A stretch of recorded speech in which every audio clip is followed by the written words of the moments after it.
Dr. Shrikara MS, Associate Professor at the School of Chemical Science, MG University, Kottayam. So she is a distinguished scholar and researcher in the field of polymer science.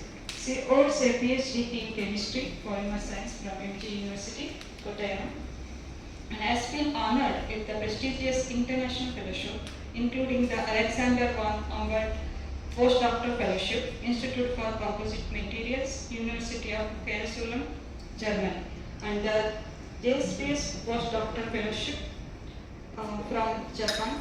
And Dr. Shrikala's research sharpness is evident in her impressive publication record, comprising over 54 peer-reviewed journal articles and numerous international national conference papers and 7 edited books published by renowned publishers such as John Riley and Springer. With an extensive academic and research experience spanning over 13 years and 23 years respectively, her expertise lies in pioneering areas including polymer composites, macro composites, micro and nano composites, polymer forms, biodegradable and green composites, and their blends, solidifying her position as leading authority in polymer science. So now I request Dr. Shrikara MS to deliver this session. To all, thank you very much for the nice introduction about me. As she mentioned, I am coming from Mahatma Gandhi University. We have various departments related to this chemical sciences, School of Polymer Science and Technology, and School of Nanoscience and Technology, and School of Energy Materials. International Center for Nanoscience Research is there. And first of all, before entering to the talk, I am extending my sincere thanks to Cipet authorities for inviting me to this talk in FDP program. It's an entirely different program. All of you are authorities of polymers, I think, working in various institutes. And the theme of this conference is biocomposites. And hence I am concentrating on the sustainable aspects of our research actually. The sustainability in the product development based on the polymers. And before going to the presentation, Mahatma Gandhi University is recognized as the first one in the polymer department by US Clarivate Analysis recently for polymer research actually. And the university is very recently accredited with by NAM A++ grading, which is only for 13 universities in India. Hence, Mahatma Gandhi University is placed among 13 leading universities in India. And sustainable research practices, that is very important nowadays.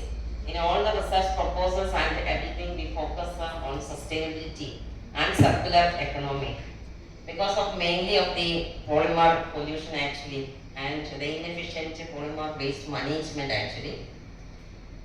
And very good advantages because it is lightweight, it is not corrosive, and it's a very good designer material. We can shape it to any size or shape, and we can drill it or punch it, or we can use it in any application we can use. And that is why plastics are very important, and we can replace metals in most of the places. And when we go for biopolymers, that is fully biopolymers means it is fully biodegradable to the earth actually. There are several types of biopolymers. I think you have already heard about biocomposites and biopolymers in the morning session. There are different classes: polynucleotide, polysaccharides, polypeptides, etc. And we can explore these biopolymers, various biopolymers, natural and synthetic biopolymers to its full extent, avoiding its negative properties actually. So generally the biopolymers are hygroscopic and low in strength actually. Polylactic acid. If we compare PLA with the cellulose, Yeah. PDA is a biopolymer actually. Biopolymer, we can use this as a matrix actually. Yeah, this is actually a filler actually, and we can make aerogels also.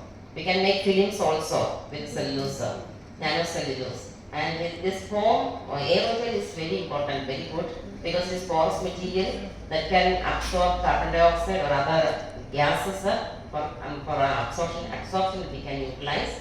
And also we can modify it with other bio-nanomaterials, and maybe we can utilize it as a super absorbent material. We are trying to replace acrylic plastics.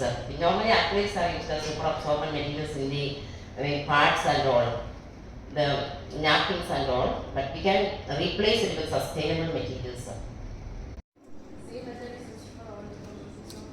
No, different methods are depending upon the materials actually. Which polymer we are using, which nanomaterial we are using, depending on that we have to change the processing techniques. We can use different techniques. For example, in the case of polyurethane PVDF, we are internal mixing we have done, the solvent mixing we have done, but the solvent mixing there is phase separation actually. And in that case we went to internal mixing, and we have to get a very good film actually. And also the cheap way, conventional way we can follow, then it will be more cheaper for the product actually. Depending upon the system actually. Since DNS measurement is what information we get from the DNS measurement of insulin? That's the nanoparticle size actually. Yeah. Thin films inside there will be nanoparticles. We can calculate the number of the size of these particles. How the fibers are extracted from the leaf? That I can show you. That's a video actually.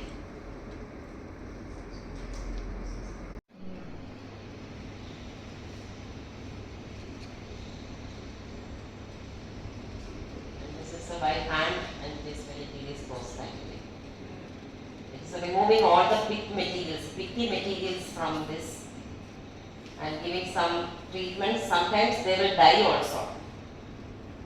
This is very fine fiber. Because of that, the pineapple always like this. It will be clumsy actually.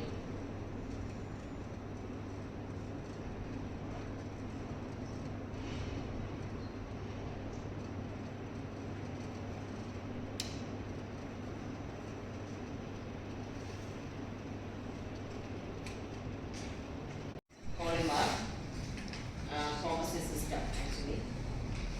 Biocomposite means at least one part is bio. The synthetic polymer reinforced with a natural fiber system.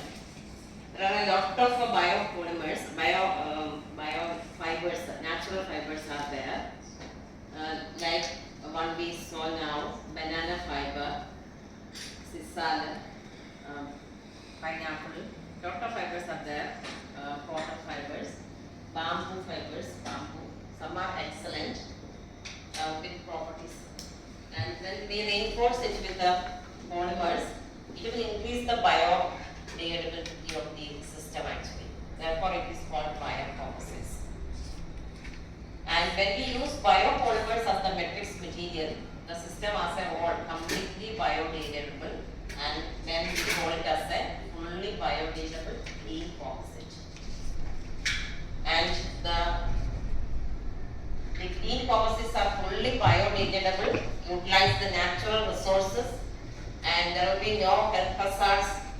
They are eco-friendly and they are cost effectiveness also, because the utilization of these agricultural byproducts always increases the agricultural economy, rural jobs, etc.